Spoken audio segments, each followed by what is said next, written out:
था। गाड़ी जो है सीधा चिनाब में गिर गई थी ठाठ। अच्छा। और उसके बाद जब हमने क्लेम वहाँ पे सबमिट किया, और 31 अगस्त 2020 को वहाँ से भी एक लेटर मिल जाता है कि आपका क्लेम जो है वो रिजेक्ट किया छः जाता महीने के है बाद। 6 महीने के बाद। ठीक है। तो जबकि मैंने उनको पूरे प्रोसेस जो है, पूरा डॉक्यूमेंट्स जो था वो मैंने उनको सबमिट इंश्योरेंस वालों को भी दे दिए।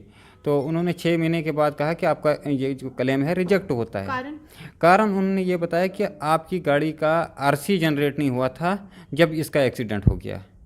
अच्छा, यानी 26 दिसंबर को जिस दिन आपकी गाड़ी का एक्सीडेंट हुआ था तब तक आपके आरसी का प्रोसेस जो है वो नहीं किया था, शोहल वालों ने वो प्रोसेस नहीं किया था, जिसकी वजह से मेरा जबकि डॉक्यूमेंट्स देने की आपको डेट मेरे ख्याल से 11 नवंबर और 7 दिसंबर के 7 बीच में। दिसंबर के बीच में थी, यानी कि यही 20-25 दिन के अंदर अंदर इन्होंने पूरे डॉक्यूमेंट्स हमें दे देने थे। अच्छा। जबकि वो नहीं दिए डॉक्यूमेंट्स। गाड़ियाँ लेने के लिए लोग जाते हैं शोरूम में, और आजकल तो वक्त ये आ गया है कि जब गाड़ियाँ लेने के लिए शोरूम में जाते हैं तो एक तो टाइमली उनको गाड़ी नहीं मिलती है, और अगर किस्मत अच्छी हो गाड़ी मिल जाए तो जब डॉक्यूमेंट्स की बारी आती है तो डॉक्यूमेंट्स ही टाइमली नहीं मिलते हैं। ऐसा ही एक मामला हुआ है जम्मू के शुहुल मोटर्स के शोरूम में। हमारे साथ जो इस टाइम पे आप व्यक्ति देख रहे हैं, इनके साथ ये मामला हुआ है। पूरी बात क्या है इन्हीं से जानेंगे। क्या नाम है आपका? शफकत शेख। कहाँ के रहने वाले हैं आप? मैं बौंजवा किश्तवाड़ डिस्ट्रिक्ट का रहने वाला हूँ। अच्छा, पूरा मामला बताएं कि क्या हुआ। देखिए, हमने 28 अक्टूबर 2019 को शुहुल मोटर्स के साथ बात की कि हमने एक बोलेरो जो है वो परचेज़ करनी है, सेकंड टॉप मॉडल। ठीक है। 28 तारीख को ही ये हमें एक परफार्मा भेज देते हैं हमारे मेल एड्रेस पे। जब परफार्मा हमें आ गया तो हमने उस पर अकॉर्डिंगली उसका प्रोसेस आगे किया, और प्रोसेस करने के बाद हमने बैंक से फाइनेंस किया, लोन ले लिया, और 1 नवंबर को हम पेमेंट इनके अकाउंट में डाल देते हैं। 1 नवंबर 2019 को। और वो भी इनके टेलीफोनिक कंफर्मेशन जब हो गई कि आप पेमेंट डाल दो, आपको कल आके या परसों आके आप गाड़ी ले लेना। तो उसके बाद भी ये जब जो ही पेमेंट इनके अकाउंट में आ गई तो उसके बाद ये डिले इन्होंने किया, और ये ऐसा कहने लगे कि आपको 11 तारीख को डिलीवरी मिल जाएगी। वैसे क्या डेट फाइनल की गई थी आपको डिलीवरी की? डेट तो फाइनल यही था कि आपको पेमेंट होने के बाद 1 हफ्ते के अंदर अंदर आपको गाड़ी मिल जाएगी। ठीक है। तो जब हमने गाड़ी 11 नवंबर को इन्होंने दे दी गाड़ी, तो उसमें इन्होंने इंश्योरेंस भी उस वक्त करवा दिया, और साथ में जो हमारा रोड टैक्स था, आरसी फीस थी, वो भी इन्होंने ले ली थी। सब कुछ इन्होंने ले लिया था।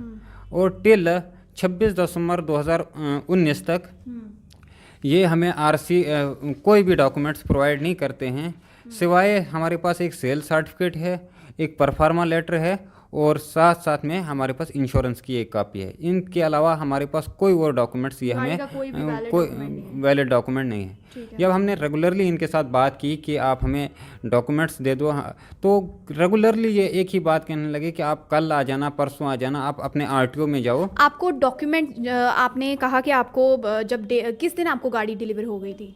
गाड़ी हमें 11 नवंबर को डिलीवर हो गई थी। ठीक है। आपको फिर 11 नवंबर को क्या कहा गया था कि डॉक्यूमेंट्स किस दिन आपको मिलेंगे? इनका यही कहना था कि विदिन 2 वीक्स, यानी 15 से 20 दिन के अंदर अंदर आपके डॉक्यूमेंट्स आपको कंप्लीट मिल जाएंगे। ठीक है। क्योंकि आपने पेमेंट कर दी है, सब कुछ आपका हो गया है, आपको 20 दिन के अंदर अंदर मिल जाएगा। ठीक है। और जबकि ऐसा हुआ कि 1.5 महीना हो गया, 1.5 महीने तक इन्होंने कोई भी डॉक्यूमेंट हमें नहीं दिया, सिवाय इंश्योरेंस के और हमारे पास जो सेल सर्टिफिकेट इनका था। उसके बाद हमारी गाड़ी का एक्सीडेंट जो है वो 26 तारीख को हुआ, जबकि 26 दिसंबर को। जबकि उस दिन भी भाई जो था गाड़ी लेके जम्मू इसी काम के लिए आ रहा था कि आज मैं खुद ही पर्सनली वहाँ पे जाऊँ, क्योंकि फ़ोन पे तो ये रेगुलरली बोलने लगे सुबह आपको मिलेंगे, शाम को मिलेंगे, सुबह शाम करते गए।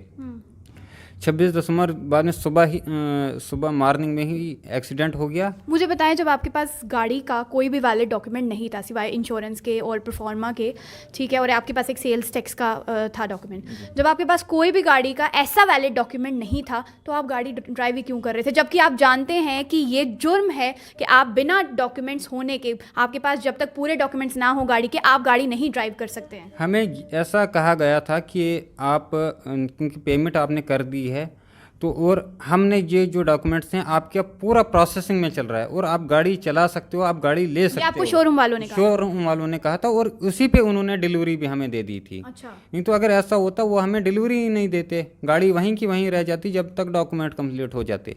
उन्होंने ऐसा कहा कि आप गाड़ी ले जाओ और आपके डॉक्यूमेंट्स आपको वहीं मिल जाएंगे किश्तवाड़ में ही। ठीक है। जब हम जम्मू से गाड़ी लेके किश्तवाड़ पहुंचे तो रेगुलरली हम वहाँ पे जाने लगे, तो आरटीओ ऑफिस किश्तवाड़। तो बस रोज़ाना ये आजकल जब हमने टेलीफोनिकली भी इनको बहुत बार मैंने बात की तो इन्होंने ऐसे ही डिले करते गए। जब कारण क्या था डिले करने का, वो नहीं पूछा आपने? वो तो बेहतर यही जानते हैं कि इनका कारण क्या था, क्योंकि नहीं, आपने भी पूछने की कोशिश नहीं की? पूछने की तो कोशिश की, मगर इन्होंने कोई भी वैलिड जो है वो रीज़न नहीं बताया। क्या रीज़न देते थे आपको? कुछ रीज़न नहीं दे रहे थे, खाली इतना बता रहे थे कि हाँ जी हम भेज देंगे, बाकी और कोई बात इन्होंने नहीं बताई। और उसके बाद जब एक्सीडेंट होने के बाद हमने क्लेम जो है वो ICIC लंबार्ड का इंश्योरेंस था वहाँ पे किया, तो हमारा क्लेम जो है आपने 26 दिसंबर को ये क्लेम किया था? हमने 26 दिसंबर को एक्सीडेंट हो गया, 28 तारीख को मैंने मुझे बताएं, जिस वक्त एक्सीडेंट हुआ था आपकी गाड़ी ने किसी को हिट किया था? नहीं, गाड़ी ने हिट नहीं किया था, गाड़ी जो है सीधा चिनाब में गिर गई थी, ठाठरी में। तो ड्राइव कौन कर रहे थे उस टाइम पे? उस वक्त कज़न ब्रदर मेरे जो थे वही ड्राइव कर रहे थे। अच्छा। हाँ, सिंगल पर्सन। और उसके बाद जब हमने क्लेम वहाँ पे सबमिट किया और 31 अगस्त 2020 को वहाँ से भी एक लेटर मिल जाता है कि आपका क्लेम जो है वो रिजेक्ट किया जाता है 6 महीने के बाद। तो जबकि मैंने उनको पूरे प्रोसेस जो है पूरा डॉक्यूमेंट्स जो था वो मैंने उनको सबमिट इंश्योरेंस वालों को भी दे दिए, तो उन्होंने 6 महीने के बाद कहा कि आपका ये जो क्लेम है रिजेक्ट होता है। कारण उन्होंने ये बताया कि आपकी गाड़ी का RC जनरेट नहीं हुआ था जब इसका एक्सीडेंट हो गया। अच्छा, यानी 26 दिसंबर को जिस दिन आपकी गाड़ी का एक्सीडेंट हुआ था तब तक आपके RC का प्रोसेस जो है वो नहीं किया था, शोहल वालों ने वो प्रोसेस नहीं किया था, जिसकी वजह से मेरा जबकि डॉक्यूमेंट्स देने की आपको डेट मेरे ख्याल से 11 नवंबर और 7 दिसंबर के बीच में थी, यानी कि यही 20-25 दिन के अंदर अंदर इन्होंने पूरे डॉक्यूमेंट्स हमें दे देने थे। अच्छा। जबकि वो नहीं दिए डॉक्यूमेंट्स, और उसके बाद भी रेगुलरली ये सिर्फ टाल मटोल करते रहे। जबकि एक्सीडेंट होने के बाद फिर मैंने विजिट किया इनके ऑफिस में, मैंने कहा देखो आपकी वजह से मेरा इतना नुकसान हो गया। आपने ये 1 टाइम पेमेंट की थी गाड़ी? हाँ, 1 टाइम पेमेंट मैंने बैंक से भी लोन निकाला था और 1 टाइम पेमेंट मेरी हो गई थी 9.5 लाख। अच्छा जी। तो बाद में आज तक ये टिल टुडे आज तक ये बस सिर्फ आजकल ही करते हैं, क्योंकि मैं पिछले दिनों भी जम्मू में आ गया, वहाँ ऑफिस में गया उनके, तो उन्होंने कहा आप 2 दिन रुक जाओ यहीं पे। तो मैं 2 दिन रुका, उसके बाद मैं फिर गया वहाँ ऑफिस में, तो उन्होंने कहा नहीं अब हमारी बात ये आपकी सारी बात किससे, मैनेजर से हो रही? नहीं, मैनेजर जनरल मैनेजर जो उनके हैं उनके साथ भी होगी, जो इसके MD हैं अवेश गुरु। अच्छा। मैं डायरेक्ट उनके साथ पर्सनली मैं 3-4 बार मिला और मैंने उनको क्लियर कट बता दिया कि आपकी वजह से मेरा नुकसान हुआ है, क्योंकि ऐसा है कि मैंने पेमेंट आपको दे दी है, आपने काम करना था और आपने इन टाइम काम नहीं किया, रिस्पॉन्सिबिलिटी आपकी है। तो बस गाड़ी फुली डैमेज हो चुकी है? हाँ, गाड़ी जो है वो फुल कंप्लीट डैमेज हो गई है। अच्छा। टोटल लॉस में। तो मुझे बताएं, 31 अगस्त 2020 जब आपका क्लेम रिजेक्ट हुआ इंश्योरेंस का, तब से लेकर आज तक 30 अप्रैल 2022 तक आपको डॉक्यूमेंट्स मिले? अभी तक उसके बाद कोई डॉक्यूमेंट नहीं मिला, और डॉक्यूमेंट्स अगर आज की डेट में मिलेंगे भी तो उनको करना क्या है, क्योंकि वो वैलिड जब है नहीं, गाड़ी का एक्सीडेंट हो गया। उसके बाद मैंने एक लीगल नोटिस इनको भिजवा दिया अक्टूबर में, अक्टूबर नवंबर 2020 में जब मैंने इनको लीगल नोटिस यहाँ जम्मू से भेज दिया तो उसका भी इन्होंने कोई जवाब नहीं दिया। उसके बाद मैंने एक क्या था लीगल नोटिस में? क्या लीगल नोटिस में यही लिखा गया था कि अगर इस तरह की आपने चीटिंग इनके साथ की है, फ्रॉड किया हुआ है, तो आप जो है इसका क्लेम जो है वो सेटल करवा दो, चाहे आप इंश्योरेंस, क्योंकि टाई अप आपका है इंश्योरेंस के साथ, आपने ही सब कुछ करना है तो आप कर दो। मगर आज तक उन्होंने कुछ नहीं किया। उसके बाद फिर मैंने ये 2021 में मार्च 2021 में फिर मैंने एक लीगल नोटिस अलग से भिजवा दिया, सिंपल टाइप का, उसी का रिमाइंडर के में भी कि आप इसमें कुछ आप करो। तो ऐसा कुछ नहीं हुआ। फिर मैंने फाइनली जो है अब मैटर जो है कोर्ट में गया है, मगर बदकिस्मती की वजह से कि कोविड की वजह से वर्चुअल हियरिंग होने लगी, कोविड की वजह से 2 साल से आपका केस भी अटका रहा। 2 साल से जो है केस कम्प्लीटली वेट कर रहा है, और रेगुलरली मैं तो अपीयर हो रहा हूँ, क्योंकि और इतना हमें लगभग 350 और 400 किलोमीटर हमारे घर से जम्मू का फासला है, और रेगुलरली मैं आता रहता हूँ। तो मगर आज तक जो है कोर्ट के चक्कर लगाने, आज तक जो है इन्होंने कोई सेटल नहीं किया। आज की डेट में मैं आज भी वहाँ शोहल ऑफिस में गया था, और मैं खुद उसके एमडी से मिला। तो आपने इस बारे में कंप्लेन करने की कोशिश नहीं की? कंप्लेंट तो वही मैं कह रहा हूँ कि मैंने कोर्ट में जो है ये किया। हाँ, अब पुलिस कंप्लेंट जो थी, जो चीटिंग का केस इनके ऊपर लगता या फ्रॉड का लगता, मगर इनके कुछ इनका ऐसा नेटवर्क है कि वहाँ पे तो ये बरी हो जाते हैं, वहाँ पे तो इनको कोई पूछेगा नहीं। क्योंकि मतलब आप क्या कहना चाहते हैं, किस तरीके का नेटवर्क की बात कर रहे क्योंकि ये जो इनका नेटवर्क है, क्योंकि जो वो एमडी इनके हैं, मैंने पर्सनली जब मैं पहली बार इनके साथ मिला था जब एक्सीडेंट होने के बाद, तो उस दिन मुझे बोलने लगे कोई बात नहीं, बड़ा मुझे दिलासा दे दिया कि कोई बात नहीं, आपका मैं 1 हफ्ते के अंदर सॉल्व कर दूंगा मसला। जब मैं दूसरी बार गया तो बस उसके बाद मुझे वो भी रास्ता दिखाने लगे। कौन सा? वो एमडी और जो उनके साथ में वो सेल्स मैनेजर हैं, जर्नल मैनेजर, बस सिर्फ आजकल करने लगे, और आज तक उन्होंने कुछ नहीं किया। अभी तक आपके डॉक्यूमेंट्स नहीं मिले? गाड़ी डिस्ट्रॉय हो चुकी है? गाड़ी जो है कंप्लीट डिस्ट्रॉय हो गई है। अभी तक जो है हमारा इशू कोई रिजॉल्व नहीं हुआ है इनके एंड से, जबकि मैंने रेगुलरली इनको एक ऑफ़र भी अपने एंड से दे दिया था कि मैंने कहा चलो अब नुकसान तो हमारा हो गया, चलो मैं इसमें कुछ ऐड कर लेता हूँ या कुछ माइनस कर लेता हूँ, नेगोशिएट कर लेता हूँ, क्योंकि रिस्पॉन्सिबिलिटी आपकी थी, चलो मैं इतना एडजस्टमेंट कर लेता हूँ, क्योंकि आप भी, क्योंकि मेरे भाई की जान गई है, मैं दोनों तरफ से पीसा जा रहा हूँ, तो आप इसमें कुछ करो। मगर आज तक इन्होंने कोई रिस्पॉन्स नहीं। किस तरीके का रवैया आप देखने को मिलता है शोरूम में? नहीं, जहाँ तक मैं ये पर्सनल एक्सपीरियंस मेरा है कि शोहल का जितना भी रिस्पॉन्स है वो टोटल नेगेटिव है, और फ्रॉड और चीटिंग वहाँ पे बहुत ज़्यादा पीक पे है। मतलब अच्छे से बात नहीं करते हैं वहाँ? बात वहाँ पे है ही नहीं उनको कि ये कोई ऐसा ऑफिस है जहाँ पे लोग आते हैं, जहाँ पे कोई कस्टमर बिहेवियर वो उनके पास बिल्कुल टोटल ज़ीरो है। और जो हमारे जो सेल्स मैनेजर थे, जब मैं उनको फ़ोन करता, वो तो फ़ोन भी नहीं उठाते हैं, क्योंकि वो फ़ोन तक नहीं उठाते हैं। बड़ा, क्योंकि अब 2-2.5 साल से मैं सफ़र कर रहा हूँ, और मेरा पर्सनल एक्सपीरियंस है कि इनको कस्टमर के साथ बात करना, कस्टमर को अटेंड करना, या कस्टमर को टाइम देना, या कस्टमर के साथ आगे जो वन टाइम जो बात होती है और उस बात पे पूरा उतरना, एक पॉजिटिविटी वो उनमें टोटल नहीं है। उम्मीद थी आपको शोहल मोटर्स जैसी ये जो बड़े शोरूम्स होते हैं, इस तरीके का रवैया या इस तरीके का कभी एक्सपीरियंस होगा? नहीं, ऐसी उम्मीद तो नहीं थी, क्योंकि जिस वक्त हमें गाड़ी लेने का मन था तो हमने चूज़ किया था कि एक बड़ा शोरूम है, हमें जो है अच्छी एक बेनिफिट्स भी अच्छे मिलेंगे और हमें फैसिलिटी भी अच्छी मिलेगी। यहाँ पे हमें हर चीज़ जो है इन टाइम मिल जाएगी, मगर इतना हमें ये पता नहीं था कि इतना हमें वर्स्ट एक्सपीरियंस देखने को मिलेगा।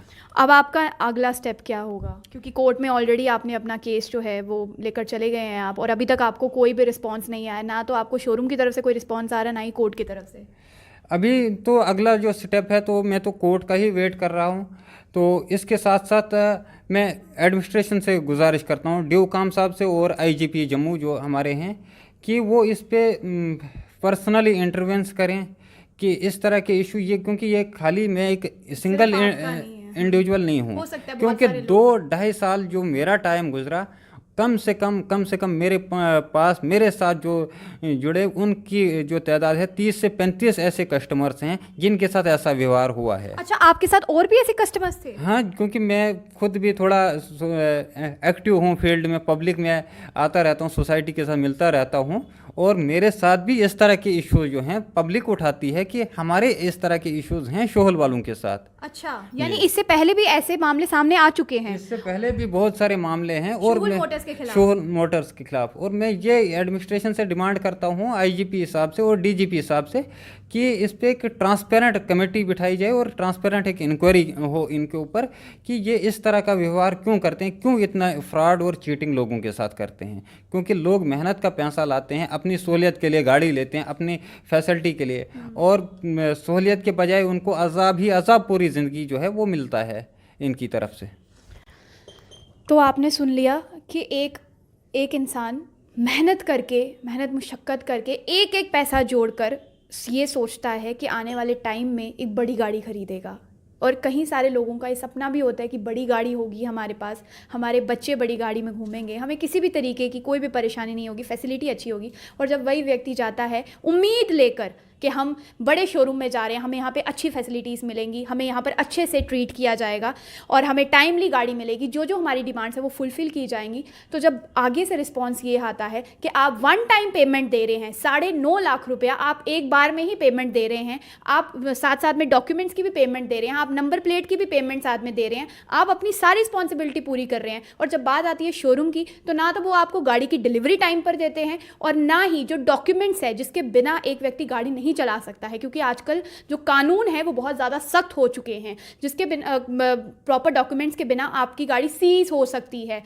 और आपको डॉक्यूमेंट शोरूम की तरफ से नहीं मिलते हैं। तो वही व्यक्ति इतना निराश होता है ये सोचकर कि एक उम्मीद लेकर आया था, और शूहुल जैसे बड़े बड़े शोरूम्स हैं जिनसे ये उम्मीद ही नहीं कभी की जाती है कि इस तरीके से इतने बड़े बड़े शोरूम्स में इस तरीके का रवैया एक व्यक्ति को देखना पड़ेगा। 2019 में इन्होंने गाड़ी खरीदी थी, उसके बाद जाकर इनको जो डिलीवरी टाइम है इनकी गाड़ी का वो भी इनको टाइम से आगे मिलता है, और जब डॉक्यूमेंट्स की बारी आती है तो इनको लारे लगाए जाते हैं, आपको आज मिलेगा, आपको कल मिलेगा। और आज तक 2 साल हो चुके हैं, इस व्यक्ति की गाड़ी जो है वो फुली तरीके से डैमेज हो चुकी है। और हैरानी वाली बात ये है कि जिस दिन इनकी गाड़ी का एक्सीडेंट हुआ उस दिन जब इन्होंने क्लेम किया, तो क्लेम का जब इनका क्लेम रिजेक्ट हुआ तो उनको ये मालूम चलता है आरटीओ ऑफिस से कि जिस वक्त इनकी गाड़ी का एक्सीडेंट हुआ तब तक इनका जो रजिस्ट्रेशन जो इनके डॉक्यूमेंट्स है वो ऑन प्रोसेस आगे भेजे ही नहीं गए थे।